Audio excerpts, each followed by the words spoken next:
अंतर्गत अपराधों की दोषसिद्धि के संबंध में दिए गए प्रश्न में से एक से अधिक विकल्प सत्य है। भारतीय संविधान के अनुच्छेद 20 का 2 में ये कहा गया है कि किसी भी व्यक्ति को एक ही अपराध के लिए एक से अधिक बार गिरफ्तार या दंडित नहीं किया जा सकता। अर्थात भारतीय संविधान के दोहरे दंड का प्रावधान नहीं किया गया है एवं संविधान में अपराध से अधिक दंड से सुरक्षा दी गई है।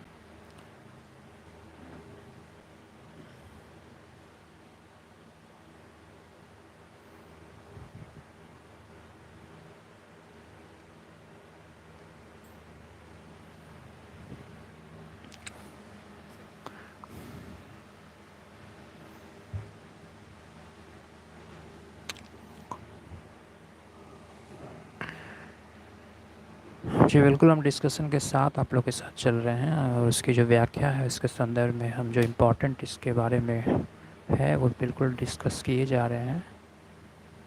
रितेश रंजन जी, भारत में प्रेस स्वतंत्रता लोगों को प्राप्त है क्योंकि यह संसद की विधि के तहत लोगों के लिए उपलब्ध है। यह भारत के संविधान में विशेष रूप से प्रदत्त है। यह विचार भी व्यक्ति की स्वतंत्रता के अधिकार निर्मित है और उपयुक्त में से एक से अधिक या उपयुक्त में से कोई नहीं। तो इसका आंसर सी हो जाएगा कि यह विचार भी व्यक्ति की स्वतंत्रता के अधिकार में निहित है। भारत में जो प्रेस की स्वतंत्रता है वो लोगों को प्राप्त है क्योंकि यह विचाराभिव्यक्ति की स्वतंत्रता के अधिकार में निहित है। संविधान में प्रेस की स्वतंत्रता का उल्लेख नहीं किया गया है। हालांकि प्रेस या मीडिया की स्वतंत्रता भारत के संविधान द्वारा अनुच्छेद 19 का 1A के तहत प्रदत्त वाक स्वतंत्र और अभिव्यक्ति के मौलिक अधिकार में निहित है। यह स्वतंत्रता पत्रकारिता को प्रोत्साहित करता है और लोगों को सरकार के कार्यों के पक्ष या विपक्ष में अपनी राय देने की अवसर देकर लोकतंत्र को बढ़ावा देता है।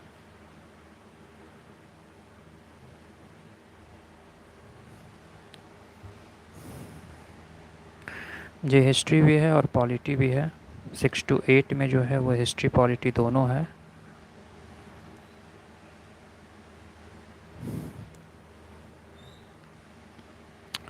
क्वेश्चन नंबर 27 की ओर चलते हैं कि मौलिक अधिकारों को लागू करने के लिए न्यायालय निम्नलिखित में से किसे जारी कर सकता है। तो मौलिक अधिकारों को लागू करने के लिए न्यायालय रीट जारी करता है।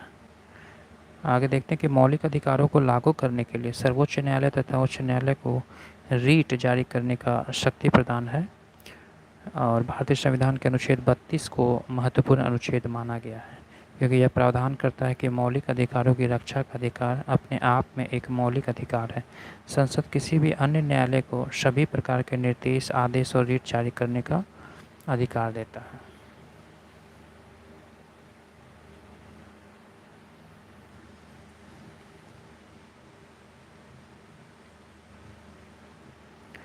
क्वेश्चन नंबर 28,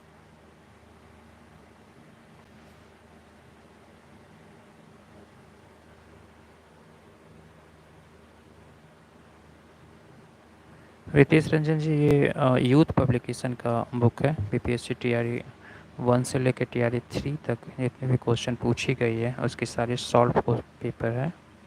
आप इसको देख सकते हैं और हो सके तो स्क्रीनशॉट ले लें। यूथ पब्लिकेशन की सामान्य अध्ययन के जो 40 प्रश्न पूछे जाते हैं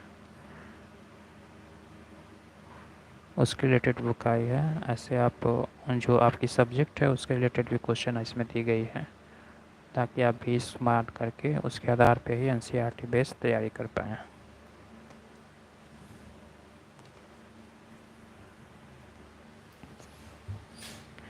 क्वेश्चन नंबर 28 के निम्नलिखित में से किस संविधान संशोधन में भारत में न्यायपालिका को संसद के अधीन बना दिया गया है। क्या 42वें संविधान संशोधन है, क्या 43वें संविधान संशोधन है, या 40वें संविधान संशोधन है, या उपयुक्त में से एक से अधिक। तो इसका आंसर ए हो जाएगा 42 कॉन्स्टिट्यूशनल अमेंडमेंट यानी 42वें संविधान संशोधन के तहत भारतीय न्यायपालिका को जो है वो संसद के अधीन बनाने का प्रयास किया गया और 42वें संविधान संशोधन को एक तरह से लघु संविधान की भी संज्ञा दी गई है जिसके कारण संविधान के वृहद प्रावधानों में संशोधन किया गया है। आगे क्वेश्चन नंबर 29 है कि प्रधानमंत्री लाल बहादुर शास्त्री ने भारतीय राष्ट्र के आधारभूत मूल्यों एवं उद्देश्यों की चुनौती देने वाले निम्न में से किन मुद्दों का सामना किया है।